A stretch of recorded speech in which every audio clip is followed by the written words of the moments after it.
In today's video, I'm going to teach you how to connect Jobber Desktop to QuickBooks. By the end, you'll have your Jobber account linked with QuickBooks Online so your clients, invoices, and payments can flow smoothly between the two. For the best experience, use a desktop browser, make sure you're signed into Jobber with the right permissions, and have your QuickBooks Online login handy. Start by opening Jobber on your desktop and signing in. On the left-hand sidebar, look for the Apps section and open it.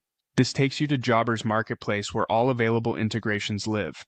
In the search bar, type QuickBooks, then run the search. You'll see the QuickBooks Online option appear in the results.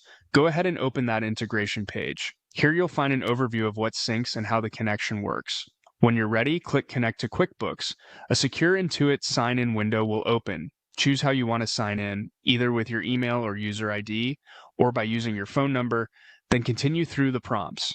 If you manage more than one QuickBooks company, make sure you select the correct company for this connection.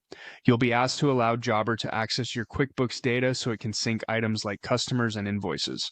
Review the permissions and confirm to proceed. Once authorized, you'll be brought back to Jobber. You should see a confirmation that the connection is active. If you don't, give it a moment. Sometimes the first handshake can take a bit to finalize.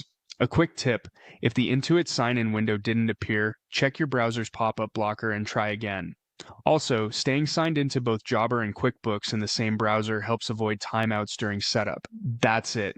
You've connected Jobber Desktop to QuickBooks Online. From here, you can manage the integration from the Apps section in Jobber, and your financial data will begin syncing based on the integration's defaults. If anything seems off, simply revisit the integration page to review settings or reconnect.